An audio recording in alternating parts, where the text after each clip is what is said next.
ऐसा स्टेटमेंट जो कंपनी की फाइनेंशियल पोजीशन बता सके कि कंपनी स्टेबल है या नहीं है, जिसे हम शॉर्ट में बैलेंस शीट भी कहते हैं। तो फाइनेंशियल स्टेटमेंट का एक पार्ट बैलेंस शीट भी है। पहला पार्ट कौन सा है? पहला पार्ट है trading profit and loss account.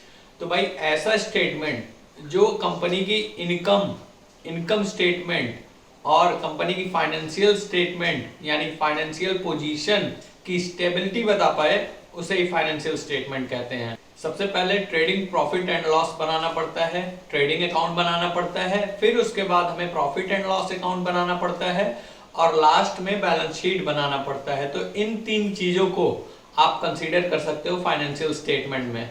Trading account या फिर प्रॉफिट एंड लॉस अकाउंट या फिर बैलेंस शीट बनाने से पहले हमें पता रहना चाहिए एक्सपेंडिचर और एक्सपेंसेस ये क्या होते हैं, क्योंकि अगर इनमें आप एग्जैक्ट डिफरेंस नहीं कर पा रहे हो तो आप पक्का trading and profit and loss account बनाने में गलती कर दोगे और वो गलती का असर पड़ेगा बैलेंस शीट पे। तो आपका फाइनेंशियल स्टेटमेंट जो होगा वो ट्रू एंड करेक्ट नहीं होगा। इसलिए सबसे पहले हम लोग जानते हैं कि एक्सपेंडिचर किसे कहते हैं और उसके कितने टाइप्स होते हैं। तो एक्सपेंडिचर क्या होता है ये आपको बताने की जरूरत नहीं है। अगर आप किसी को पेमेंट करते हो तो वो आपका एक्सपेंडिचर है, चाहे रीजन कुछ भी हो। आप किसी को वेजेस पे कर रहे हो वो भी आपका एक्सपेंडिचर है, इलेक्ट्रिसिटी बिल पे कर रहे हो वो भी एक्सपेंडिचर है। बट ये कौन सा एक्सपेंडिचर है? क्योंकि एक्सपेंडिचर के तीन टाइप्स होते हैं, कैपिटल एक्सपेंडिचर, रेवेन्यू एक्सपेंडिचर और डिफर्ड रेवेन्यू एक्सपेंडिचर। तो हमको सबसे पहले ये जानना चाहिए कि कैपिटल एक्सपेंडिचर क्या होते हैं। तो ऐसा एक्सपेंडिचर जो कि बार बार नहीं होता, रेगुलर बेसिस पे नहीं होता, सिर्फ एक बार होता है या बहुत कम होता है, रिकरिंग बेसिस पे नहीं होता है और उसका प्रॉफिट हमें सालों साल मिलता रहता है, तो ऐसे एक्सपेंडिचर को आप कहोगे कैपिटल एक्सपेंडिचर। जैसे कि एडवर्टीजमेंट, आपने किसी एक बड़े फिल्म स्टार से आपने कंपनी का ऐड करवाया, तो वो कंपनी का ऐड आपको इसी साल 2020 में ही नहीं बल्कि आने वाले कई सालों तक उसका बेनिफिट आपको मिलता रहेगा। तो देख रहे हो एडवर्टीजमेंट बार बार नहीं होता है और इसका फायदा हमें कई सालों तक मिलता रहता है, इसलिए इस एक्सपेंस को हम लोग कैपिटल एक्सपेंडिचर में कंसीडर करेंगे। कैपिटल एक्सपेंडिचर की अगर बात की जाए तो एक तरीके के एक्सपेंडिचर को आप कैपिटल एक्सपेंडिचर भी कह सकते हो। जैसे कि आपकी कोई कार है या कोई मशीनरी है जो कि सपोज 10 का माइलेज देती है कि 10 किलोमीटर पर लीटर, तो वो 1 लीटर में 10 किलोमीटर जाती है। वो उसकी कंपनी से बन के आई थी जब गाड़ी, तब उसमें लिखा हुआ था कि ये 10 का माइलेज देगी। लेकिन अगर आप उसमें कुछ ऐसी रिपेयर करवा रहे हो, ऐसा मॉडिफिकेशन करवा रहे हो जिससे कि उसकी इफिशियंसी बढ़ जाए, या फिर उसकी टॉप स्पीड जैसे 120 थी और अब 140 हो गई खर्चा करने के बाद, या फिर पहले वो 10 किलोमीटर 1 लीटर में जाती थी, अब वो 12-15 किलोमीटर जा रही है 1 लीटर में, देख रहे हो इफिशियंसी बढ़ रही है।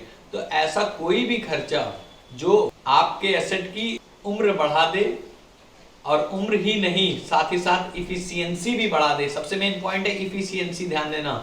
तो इफिशियंसी अगर किसी चीज की बढ़ रही है किसी खर्चे के कारण, तो वो खर्चा कैपिटल एक्सपेंडिचर में आएगा।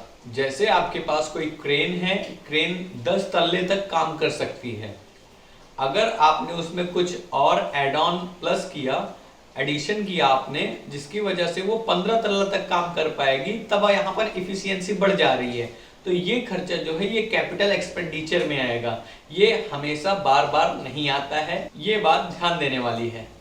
अब जानते हैं रेवेन्यू एक्सपेंडिचर क्या होता है। तो भाई बिजनेस में जो नॉर्मल खर्चे रेगुलर बेसिस पे होते हैं उन्हें ही हम कहते हैं रेवेन्यू एक्सपेंडिचर।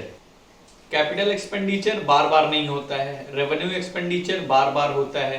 कैपिटल एक्सपेंडिचर का फायदा हमें सालों साल तक मिलता है, बल्कि रेवेन्यू एक्सपेंडिचर का खर्चा हमें उसी साल मिलता है जिस साल वो खर्चा किया गया रहता है। जैसे आपने अपने स्टाफ को सैलरी पे कर दी, तो वो सैलरी का उसने जो काम किया होगा वो इसी साल तो किया होगा, तो ये रेवेन्यू एक्सपेंडिचर है। अगर आपकी कोई गाड़ी खराब हो गई है, आपने उसे रिपेयर करवाया, तो वो खर्चा रेवेन्यू एक्सपेंडिचर में आएगा।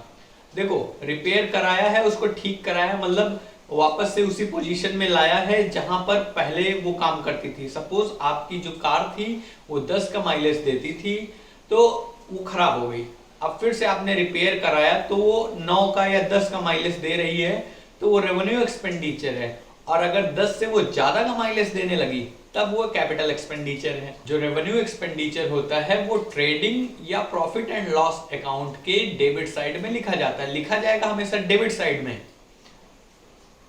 ट्रेडिंग में होगा या फिर वो प्रॉफिट एंड लॉस अकाउंट में लिखा जाएगा। ये डिपेंड करता है कि वो फैक्ट्री एक्सपेंस है या ऑफिस एक्सपेंस है।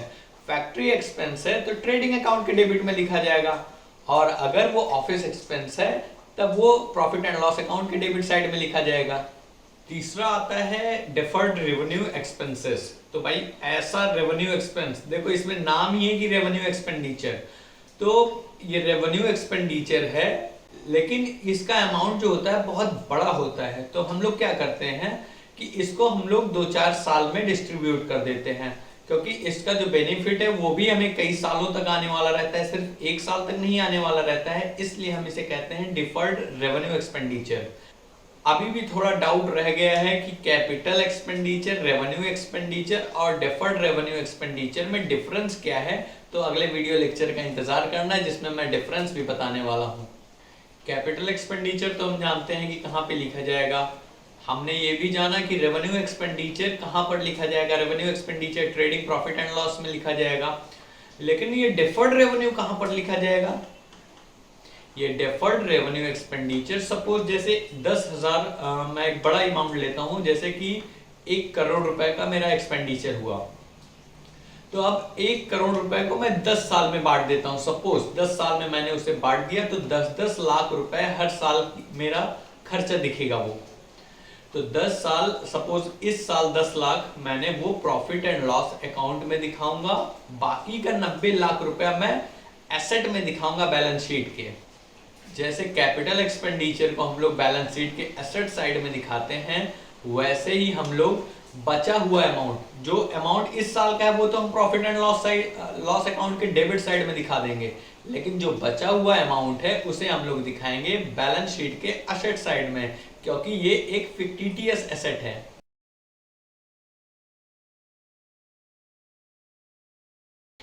इसमें 2 पॉइंट उभर कर और आता है कि कैपिटल रिसिप्ट क्या है और रेवेन्यू रिसिप्ट क्या है। तो ऐसा रिसिप्ट जो कि बिजनेस के नेचर में नहीं है, वो कभी कभी होता है, उसे हम कहते हैं कैपिटल रिसिप्ट। कैपिटल रिसिप्ट का कंसेप्ट समझो। कैपिटल रिसिप्ट क्या करता है, जैसे कि आपने कोई फिक्स्ड एसेट बेच दिया, फिक्स्ड एसेट अपना बेच दिया, ये रेगुलर कोर्स ऑफ बिजनेस नहीं है आपका फिक्स्ड एसेट बिक गया है, ये आपका बिजनेस का रेगुलर एक्शंस नहीं है, आप डेली फिक्स्ड एसेट बेचते खरीदते नहीं हो, आपने वो इरेगुलर है, इसलिए ये कैपिटल की कैटेगरी में आ रहा है। तो उससे आपको पैसे मिलते हैं, कैपिटल मिलता है, वो कैपिटल या तो लायबिलिटी बढ़ा देगा या तो एसेट घटा देगा। जैसे कि आपका एसेट बिका तो एसेट ऑटोमेटिकली घट गया, और वो पैसा कहाँ जाता है, वो पैसा कैपिटल में जाता है, इसलिए लायबिलिटी बढ़ जाती है। तो कैपिटल रिसिप्ट की वजह से आपकी लायबिलिटी बढ़ेगी और एसेट घटेगा, या फिर इनमें से कोई एक जरूर होगा। जैसे कि मान लो लोन के केस में आपने कहीं से लोन रेज किया तो आपकी लायबिलिटी बढ़ गई, पैसे आपके पास आए जरूर बिजनेस करने के लिए, कैपिटल एज अ कैपिटल, लेकिन आपका एसेट नहीं घटा, आपकी लायबिलिटी बढ़ गई। तो या फिर लायबिलिटी बढ़ेगी या तो एसेट घटेगा, या तो दोनों होगा, या तो मिनिमम एक तो होगा ही होगा। तो इसकी रिकॉर्डिंग कहाँ करेंगे, इसकी रिकॉर्डिंग भी हम लोग बैलेंस शीट में ही करेंगे, क्योंकि लायबिलिटी या तो बढ़ रही है, एसेट या तो घट रहा है, या तो दोनों हो रहे हैं। तो चाहे जो भी हो, इम्पैक्ट बैलेंस शीट में पड़ रहा है, इसलिए रिकॉर्डिंग हम लोग बैलेंस शीट में करेंगे। इसके बाद आता है रेवेन्यू रिसिप्ट। रेवेन्यू रिसिप्ट क्या होता है, तो जो आप नॉर्मल बिजनेस करते हो उसकी वजह से अगर आपको कुछ पैसे मिल रहे हैं तो वो रेवेन्यू रिसिप्ट में आएगा। जैसे कि आपने किसी कंपनी के शेयर्स खरीदे थे, उसमें इन्वेस्ट किया था, अब आपको डिविडेंड मिला, तो ये आपका बिजनेस है, इसकी वजह से आपकी जो कमाई हुई है इसको आप रिकॉर्ड करोगे या तो ट्रेडिंग में या तो प्रॉफिट एंड लॉस में, डिपेंड करता है कि वो ऑफिस का एक्सपेंस है तो प्रॉफिट लॉस, और अगर फैक्ट्री इनकम है तो उसे आप लिखोगे ट्रेडिंग अकाउंट में। देखो जो एक्सपेंस हो रहा था उसे तो हम डेबिट में रिकॉर्ड कर रहे थे ट्रेडिंग के या फिर प्रॉफिट एंड लॉस के, लेकिन ये रिसिप्ट है इसलिए हम इसे क्रेडिट साइड में रिकॉर्ड करेंगे, या तो ट्रेडिंग अकाउंट के या तो प्रॉफिट एंड लॉस अकाउंट में। डिपेंड करता है कि वो फैक्ट्री है तो ट्रेडिंग में, वो ऑफिस इनकम है तो वो प्रॉफिट एंड लॉस अकाउंट में, क्रेडिट साइड।